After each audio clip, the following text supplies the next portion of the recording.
अब आयु कर्म का बंद होता है।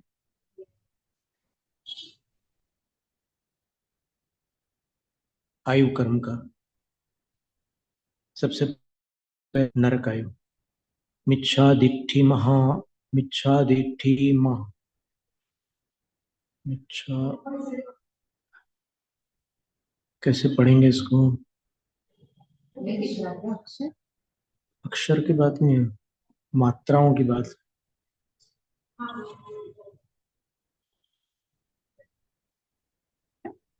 मिच्छाइठ महारम, परिग्रहो तिव्लोह निसीलो, निरयाउ हम निबंधई, पावमयी रुद्ध परिणाम। जो जीव मिथ्या दृष्टि है, बड़े बड़े आजीविका के साधनभूत आरंभ और उन आरंभों से संचित परिग्रहों वाला है, तीव्र लोभी है, शील रहित है,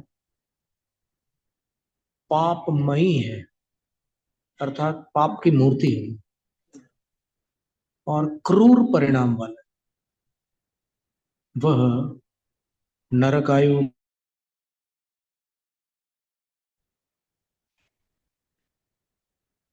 सन 94 में एक संस्मरण सुनाया था किसी ने, कि किसी ने बहुत पाप किए, बिल्कुल अहंकार में आकर के पाप किए, और उसके बाद फिर किसी दिन वो एक ब्रह्मचारी जैसे शिखर जी में मिले, तो उसने पता नहीं क्या उसका मन हुआ कि अपनी पूरी कहानी सुनाई उन्हें, कि मैंने ऐसे ऐसे पाप किए। और मैं शास्त्र वगैरह पढ़ता था, सब कुछ था, पर कोई मुझे श्रद्धा नहीं थी। लेकिन आज मुझे ऐसा लगता है कि शायद नरक होता होगा।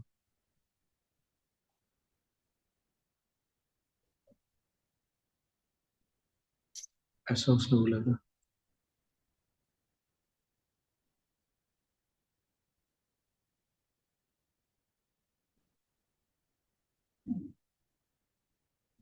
यानी जब अनिष्ट निकट होता है ना, तब वो संकेत मिलने लग जाते हैं।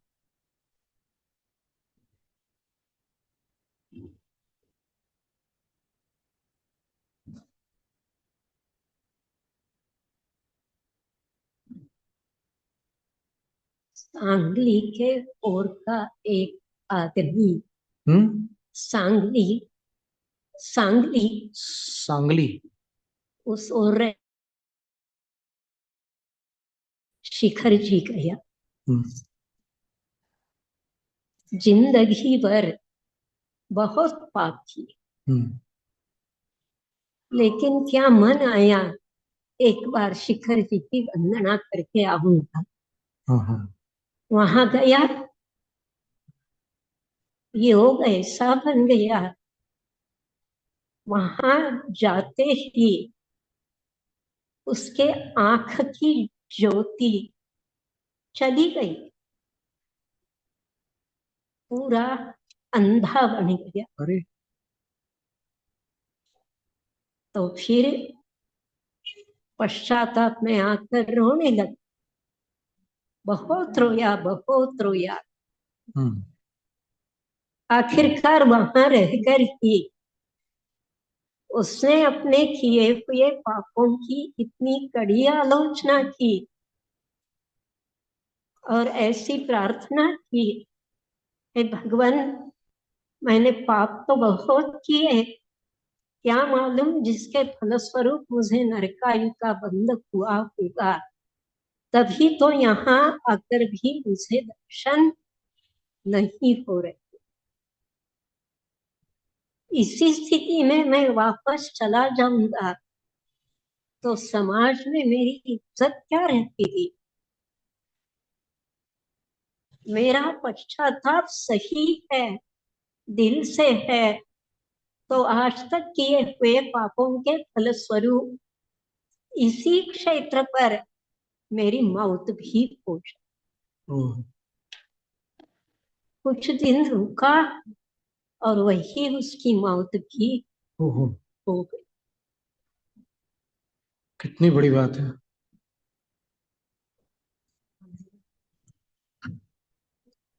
लेकिन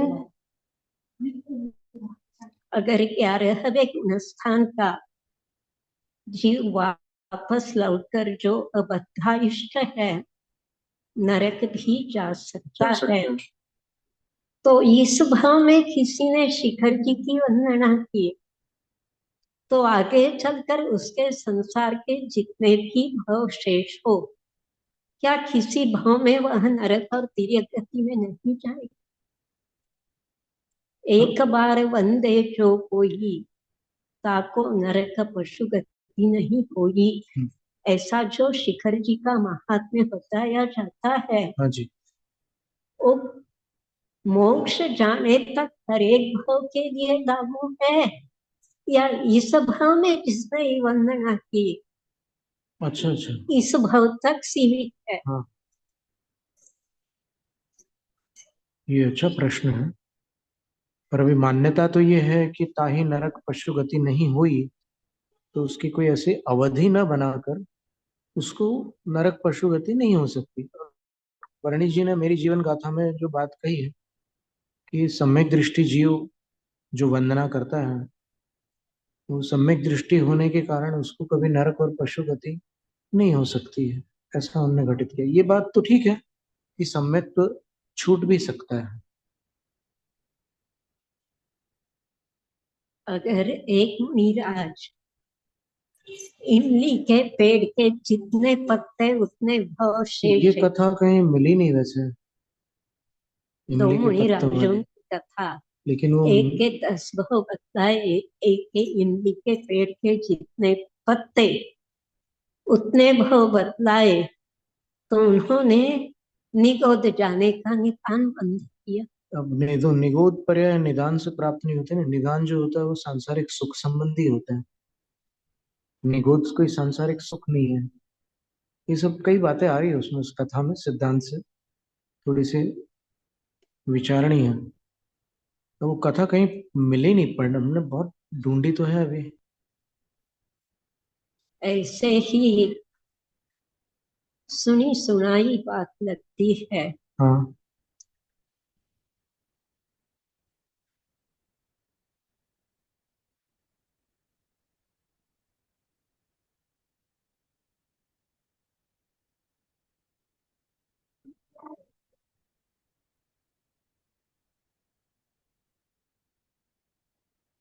और वो कथा भी जो वो मुनि महाराज किसी खरबूजे को देखकर उसमें ललचा जाते हैं तो अंदर उसके कीड़े बन जाते हैं, और फिर कीड़ा बन करके उनको कुछ जो भी पश्चाताप वगैरह होता है तो फिर देव बन जाते हैं।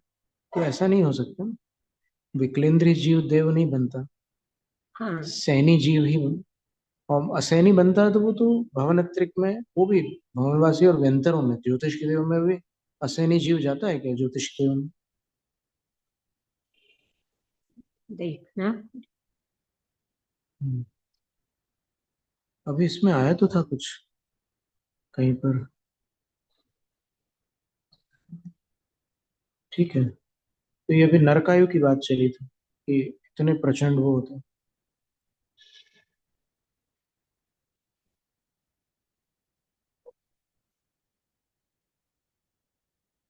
देखो दुर्योधन। इस्लाम में भी जहन्नुम शब्द का प्रयोग आता है, हाँ हाँ, अंग्रेजी में वहाँ क्रिश्चियंस के यहाँ हेल शब्द आता है, और यहाँ भारत में नरक शब्द आता है।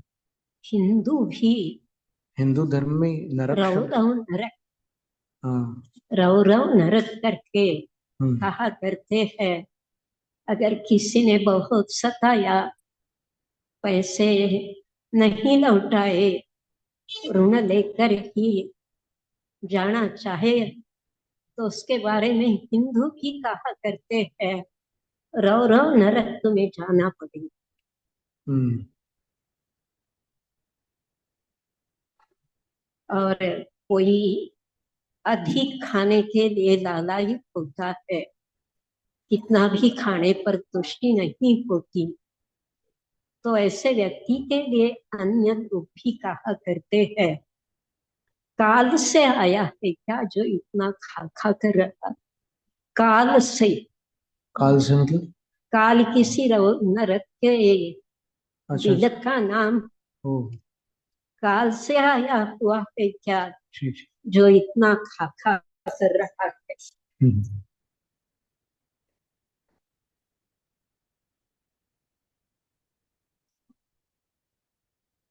इसलिए में आयुबंध के विषय में सतर्क रहना आवश्यक है प्राणी को।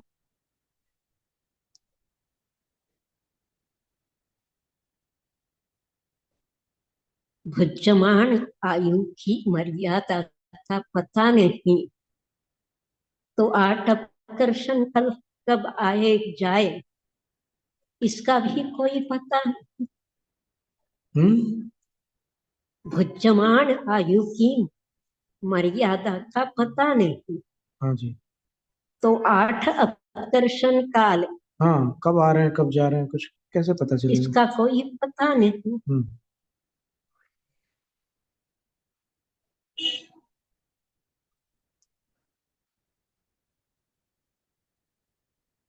क्या अपने यहाँ दुर्योधन स्वर्ग गया है? इसके दो मत। पांडव पुराण में अलग मत है और फिर हरिवंश पुराण में अलग मत। और कर्ण? कर्ण के विषय में भी ऐसे ही है। हरिवंश पुराण में तो अलग मत है। अभी हम बताते हैं हरिवंश पुराण में।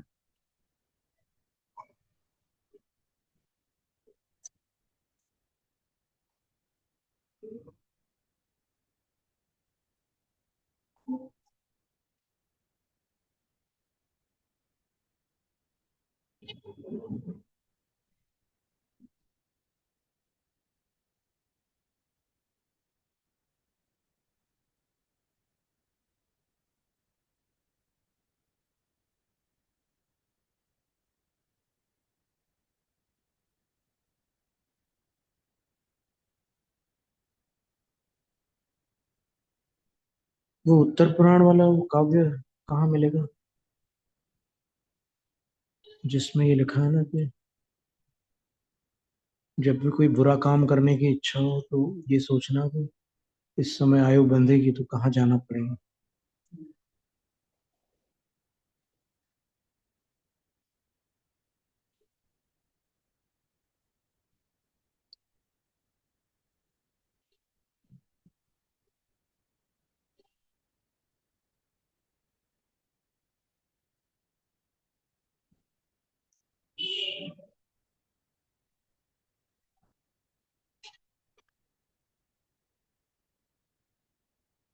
प्राणी समलो काल विकट है, दुर्भावों की बाढ़ विकट है, आयु बंध का समय निकट है, चूके तू भीषण संकट है।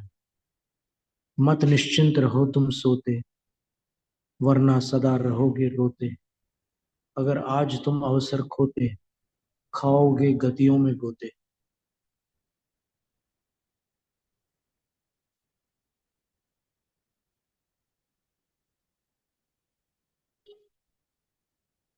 वो आयु बंध को लेकर बड़ी चेतावनी है उसमें।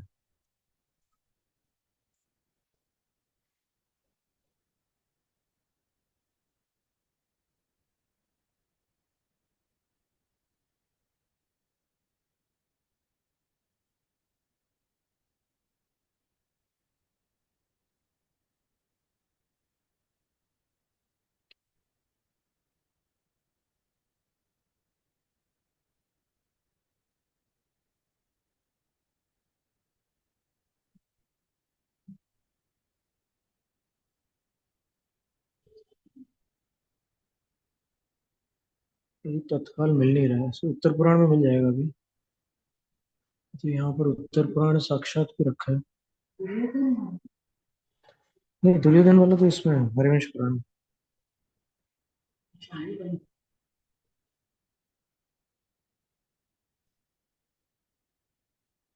ये है।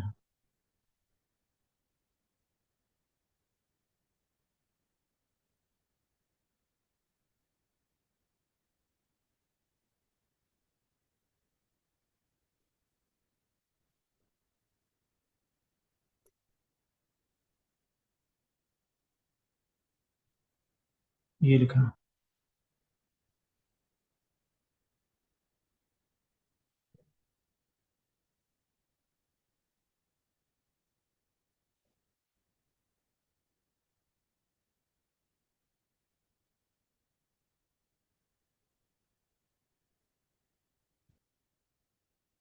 उत्तर पुराण पर्व 72 में नवम अर्ध चक्रवर्ती की गति का चित्रण इस प्रकार किया है। बद्धायुराप दृश्यमग्र्य मथान्त्य नाम चास्मादधो गमदसौ धृतराज्य भार तद्धीधनाः कुरुत यत्नमखण्ड मायुर बन्धम प्रतिपदम सुकलिप्सवश्चे। अथानंतर जिन्होंने त्रिखंड के राज्य का भार धारण किया, दुर्गति की आयु बांधी और उसके उपरांत प्रथम दर्शन अर्थात औपशमिक सम्यक और अंतिम नामकर अर्थात तीर्थंकर प्रकृति को प्राप्त किया, वे शला का पुरुष इस आयु बंध के कारण नीचे नरक चले गए। आचार्य गुणभद्र स्वामी कहते हैं कि हे बुद्धि रूपी धन के धारक प्राणियों, यदि तुम सुख का के लाभ की इच्छा रखते हो तो आयु बंध के विषय में प्रत्येक स्थान पर अखंड प्रयत्न करते रहो, सर्वत्र सावधान रहो। बहुत मार्मिक, बहुत ही मार्मिक। एक इनकी बात चल रही। ये आचार्य गुणभद्र स्वामी ने लिखा है। नहीं, अंतिम अर्ध चक्रवर्ती जो आगामी 24 में तीर्थंकर होने जा रहा है।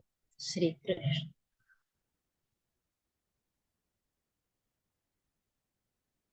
श्लोक में नाम नहीं है वैसे उनका, धृत राज्य भार है ऐसा तो लिखा है। वो वही है, कथा उस वही चल रही है, अभिप्राय वही है। बहुत ही खतरनाक चीज है ये, मतलब अभी प्रमाद का समय नहीं है ये। काल पंचम चल रहा है, मनुष्य आयु मिली हुई है और वातावरण पूरा अस्त व्यस्त है, और अपने को बड़े भाग्य से ये जो कुछ मिला है वो मिला है। अगर आप बोधि दुर्लभ अनुप्रेक्षा का चिंतन करेंगे तो आंखों में आंसू आ जाएंगे कि कितनी कठिनाइयों को पार करके यहाँ पहुंचे। और अगर यहाँ अपन चूक जाते हैं तो फिर तो मतलब महादुर्भाग्य की बात होती।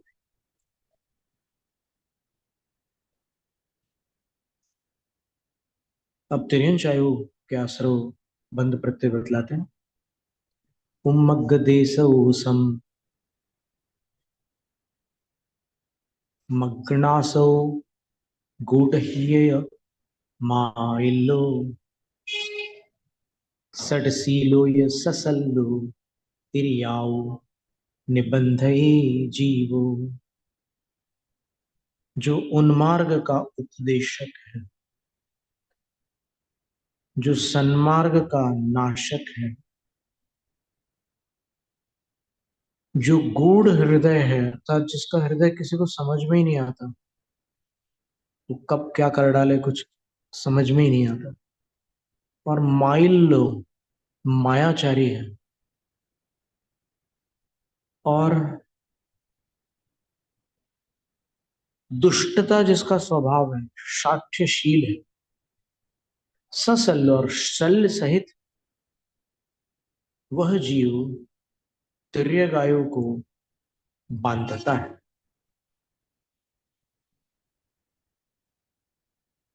इसका विशेषार्थ लिखा है, जो जीव केवल कुमार्ग का उपदेश ही न देता हो अपितु सन्मार्ग के विरुद्ध प्रचार भी करता हो, सन्मार्ग पर चलने वालों के छिद्रान्वेषण और असत्य दोषारोपण में तत्पर रहता हो, माया मिथ्यात्व और निदान इन तीन शल्यों से युक्त हो, जिसके व्रत और शील में अतिचार लगते रहते हो, पृथ्वी रेखा सदृश रोष का धारक हो, गूढ़ हृदय मायावी और शठशील हो, ऐसा जीव तिर्यक आयु बंद करता है।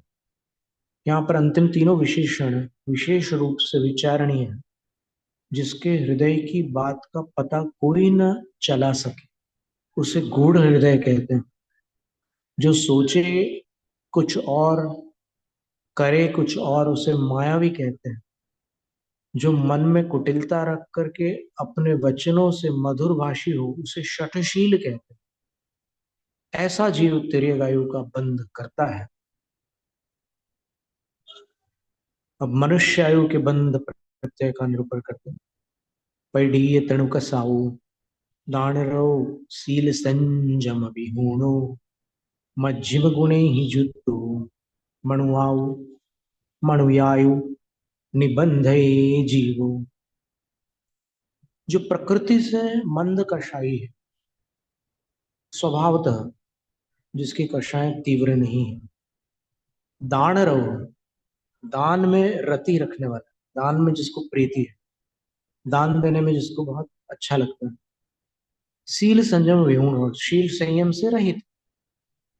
मध्यम गुण ही युक्त और मध्यम गुणों से युक्त है, यानी उत्कृष्ट गुण भी नहीं है, जघन्य भी नहीं, मध्यम गुणों वाला है। ऐसा जीव मणुआऊ बंधे, मनुष्य आयु का बंध कर।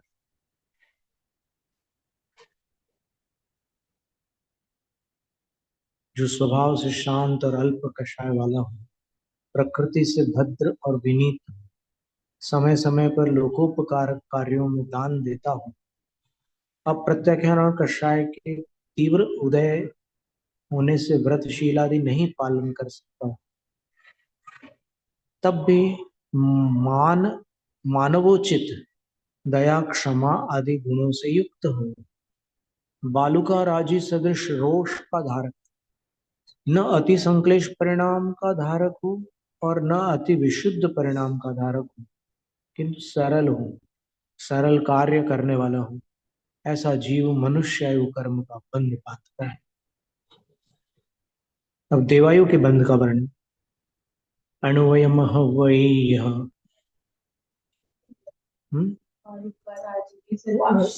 रेत पर लकीर खींच दो तो वो 15 दिन में अपने आप हवा वगैरह लगने से साफ हो जाती। अणुवयम वही बाल तवा कामणि जराय देवाउम निबंधई सम्मादिठी यजो जीवो।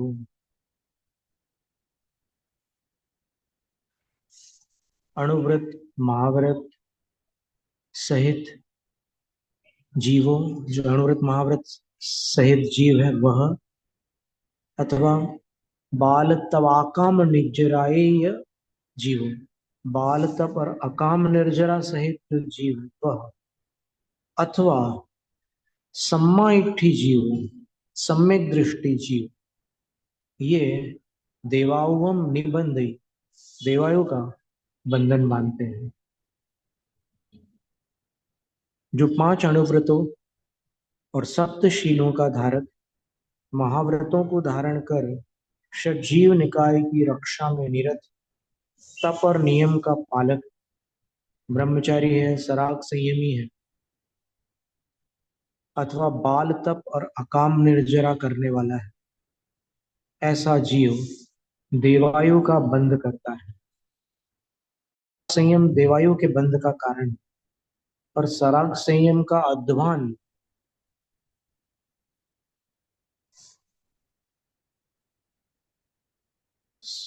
कौन से गुण स्थान तक बनेगा? सराग संयम 6ठे में रहेगा, सराग संयम 7वें में भी रहेगा। सराग चारित्र को शुभोपयोग कहा है प्रवचन सार में, जैसे नाचार्य महाराज ने। तो सराग संयम जो है वो सराग संयम मुनियों का ही संयम, देश संयम में सराग संयम संज्ञा नहीं है। देश संयम उससे निचली भूमिका का संयम है। तो सराग शब्द से उसे विशेषित कर दिया गया है। हाँ जी, इसलिए मुनियों के चारित्र का ग्रहण सराग संयम शब्द के द्वारा शायोक्षमिक भावों में भी किया गया। बिल्कुल ठीक है।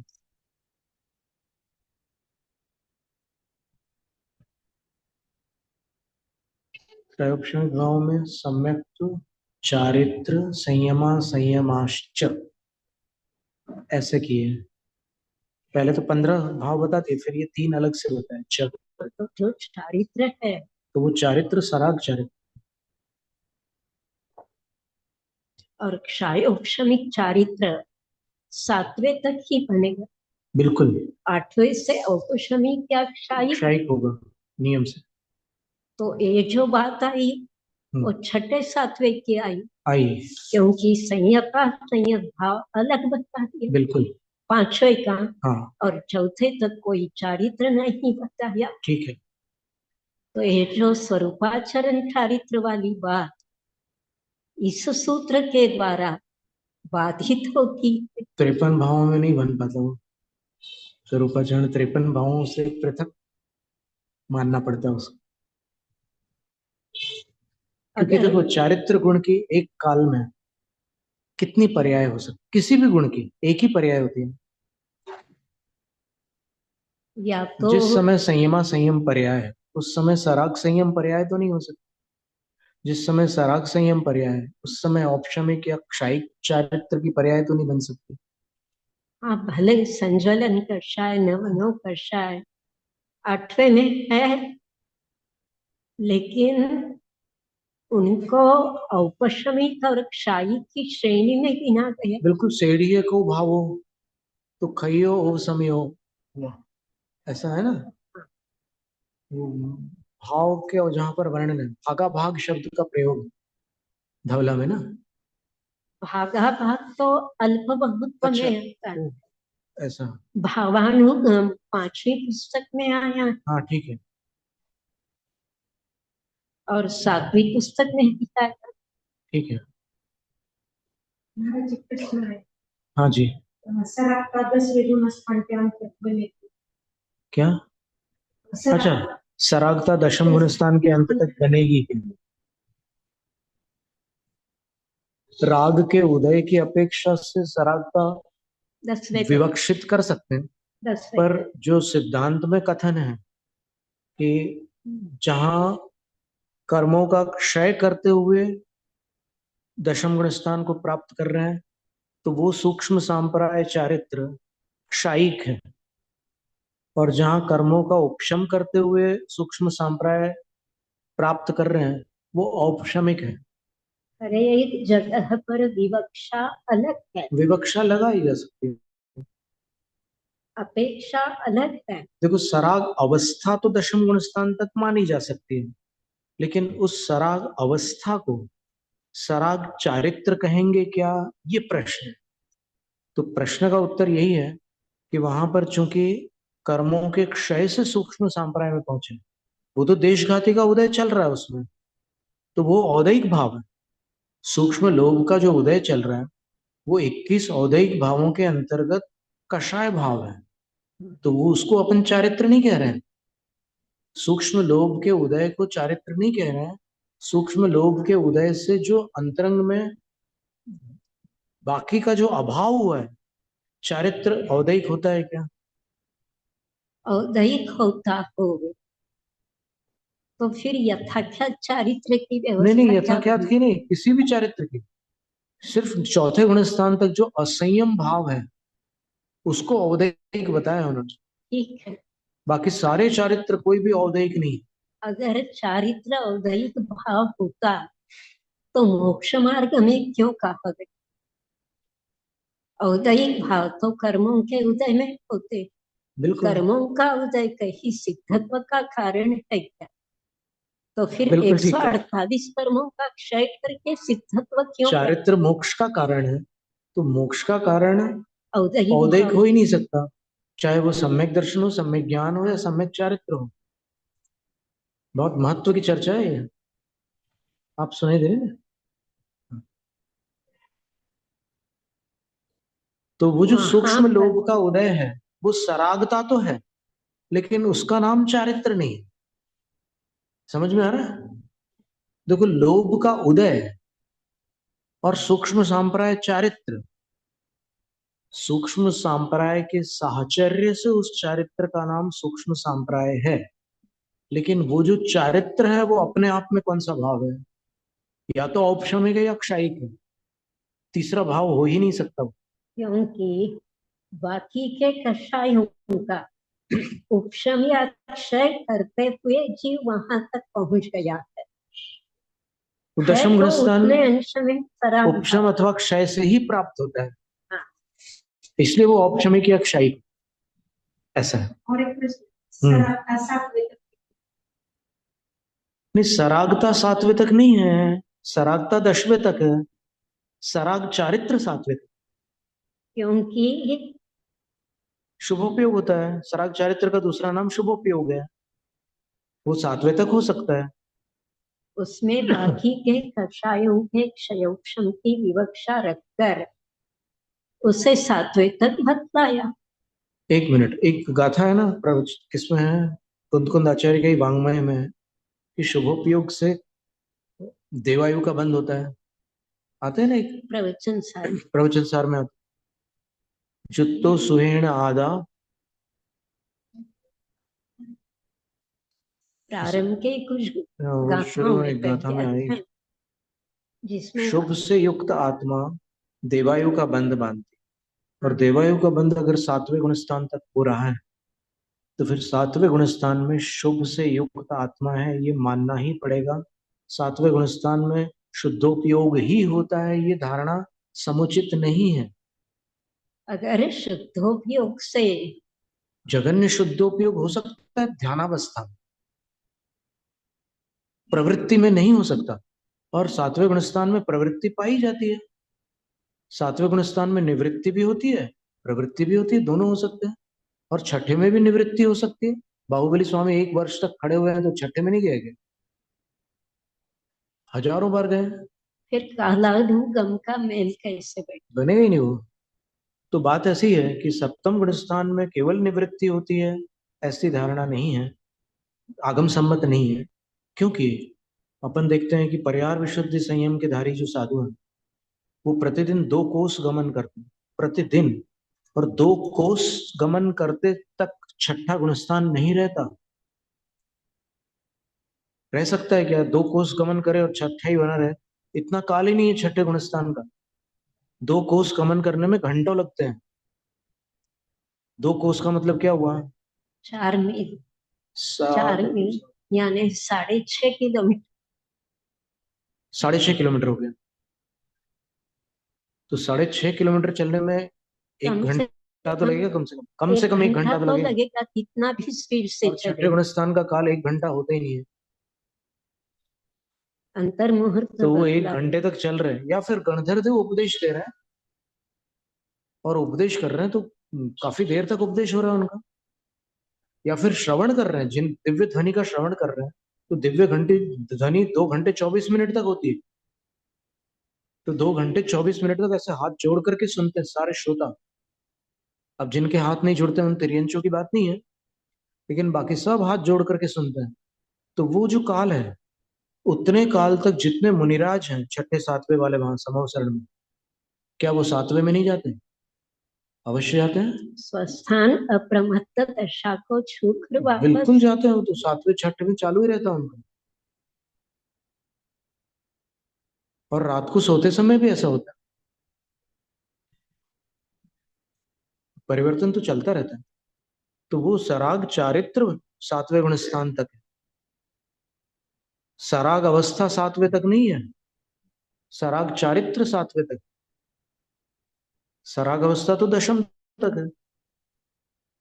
और दशम में जो राग का उदय है वो औदयिक भाव, और जो चारित्र है सूक्ष्म सांप्राय चारित्र है वो औपशमिक अथवा क्षायिक चारित्र। बाकी के कषायों के अभाव के कारण वहां तक पहुंचे, लेकिन सूक्ष्म लोक कषाय के उदय सहित होने के कारण सराग है, उस चारित्र को ऐसा नाम मिल नाम गया। मिला है वो, साहचर्य से नाम दिया गया। सूक्ष्म सांप्राय के उदय से वो चारित्र नहीं है। तो फिर बाकी का पुरुषार्थ उस उदय से तो कर्म बंद हो रहा है, 17 प्रकृतियों का बंद हो रहा है, चारित्र बंद का कारण है क्या? चारित्र बंध का कारण नहीं। रत्नत्रयमिह हेतु निर्वाणस्यैव भवति नान्यस्। इस संसार में रत्नत्रय निर्वाण का ही कारण है, पुरुषार्थ सिद्ध अन्यस्य न। संसार का कारण नहीं है, बंध का कारण नहीं है, आश्रव का कारण नहीं है, केवल निर्माण का कारण। आश्रवती यत्तु पुण्यम, जो पुण्य का आश्रय हो रहा है वो शुभ भाव से हो रहा है। शुभोपयोगो अयम अपराध। शुभयोग एवं अपराध। अमृतचंद्र स्वामी बोल रहे, एवकार के साथ पूरे आत्मविश्वास से डंके की उन्होंने ठोकर। बहुत बहुत जोर देकर के बोला इस बात, क्योंकि क्या था कि समय सार में ये बात आई थी कि दंसनान चरितम जम परिणंदे जहन्न भावेन।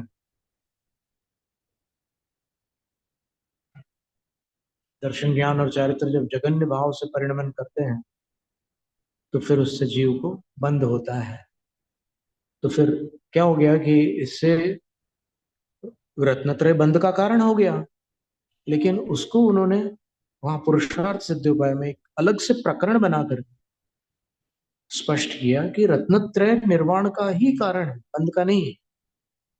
उसके साथ जो राग भाव भी मौजूद है वह कुछ न कुछ अपनी बिल्कुल करामत सही बात है। दिखाए न जाएगा। जम्मादु जहन नादो नाण गुणादो गुणों भी परिणम दे तम्मा तीर्ण दु बंधो। जघन्य ज्ञान गुण से परिणमन करता है जीव, तब उसके द्वारा बंध होता है। तो ज्ञान से बंध नहीं होता है। जगन्य का अर्थ उन्होंने किया है सकषाय भाव। उस आत्मिक गुण के साथ बाकी के विकारों की जो मिलावट है उसका फल है।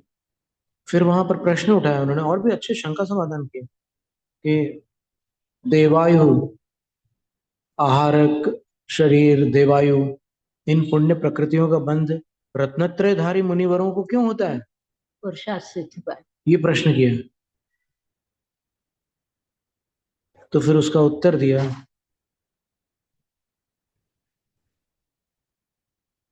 योगात प्रदेश बंध स्थिति बंध भवति यह कषायात्तु दर्शन ज्ञान चरित्रम न योग रूपम न कषाय रूपम तत्।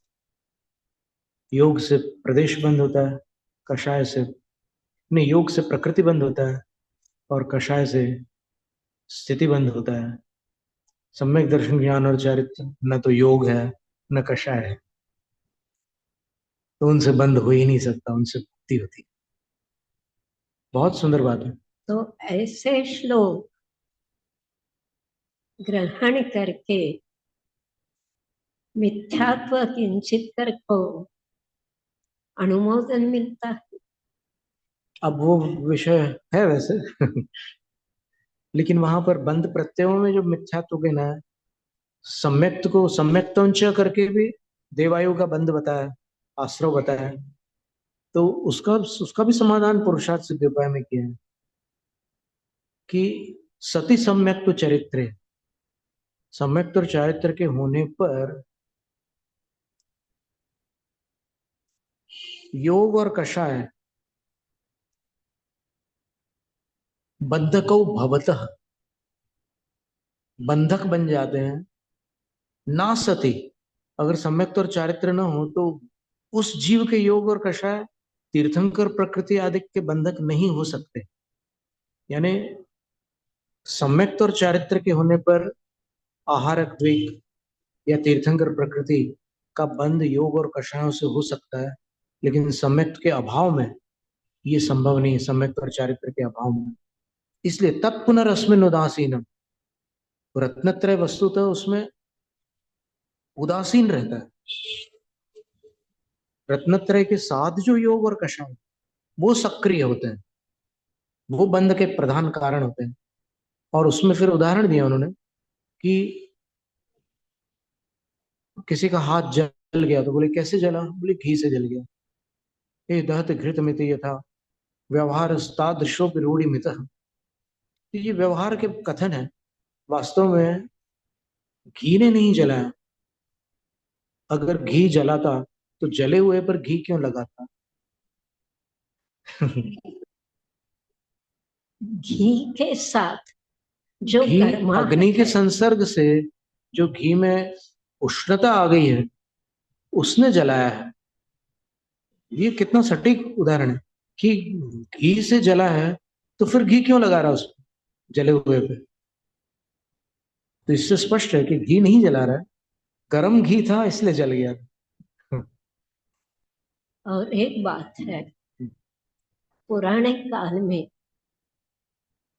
अत्यंत पुराना घी, हम्म, बिल्कुल सड़ा हुआ, चलित रस हुआ हम्म, घी इतनी इतनी बड़ी मात्रा में राजे लोग हर एक दुर्ग पर इकट्ठा करके रखते। हम्म, घी जितना पुराना होता है, भले उसकी सुगंध ही बदबू आ रही, लेकिन वह अगर घाव पर लगाया जाए, सबसे बड़ा ऑइंटमेंट है।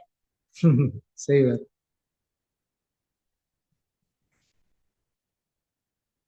अगर घी आपके हाथ को जला देता है, तो घी को घाव पर क्यों लगाया जाता है?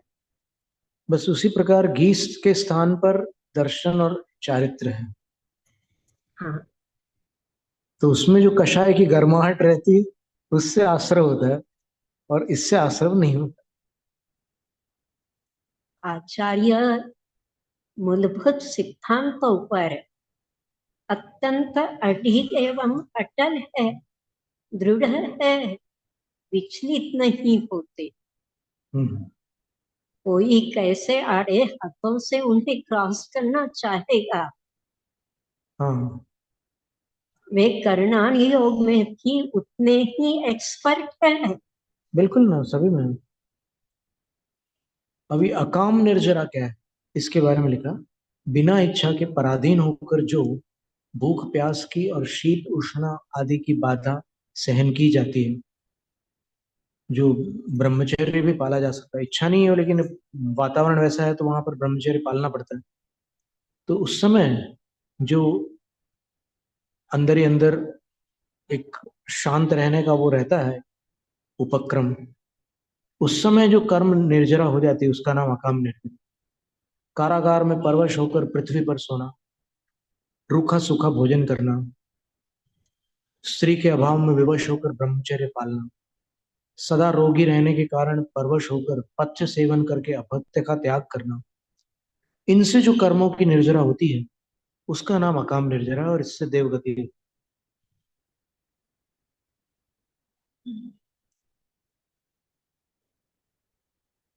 सम्यक दृष्टि जो चारित्र मोह के तीव्र उदय से लेश मात्र भी संयम को नहीं धारण करता, फिर भी सम्यक के प्रभाव से देवायु का बंध कर लेता, तथा जो जीव संक्लेश रहित जल राजी सदृश रोष का धारी है, और राजी का अर्थ रेखा होता है, हाँ, और उपवास आदि करने वाला है, वह भी देवायु का बंध करता है।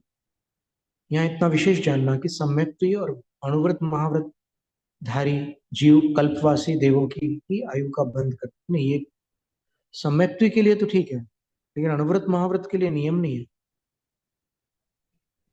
अनुव्रत महाव्रत वाले भी भवनत्रिक में उत्पन्न होते हैं, अगर आसुरी भावना वगैरह आती है ना। हाँ, ये थोड़ा चूक हो गई इनमें, विद्वान ने जिन्हें भी लिखा होगा, या तो फिर इनको कोई आगम का संदर्भ देना नहीं, हो। जो इधर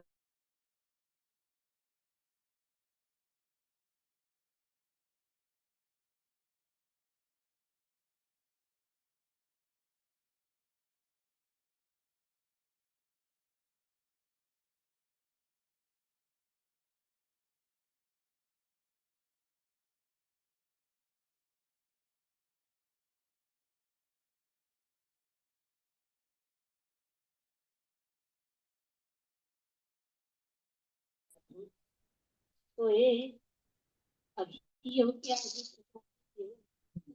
अभी जबकि अकाम निर्जरा करने वाले प्राय भवनत्रिक देवों की आयु का बंध करते हैं।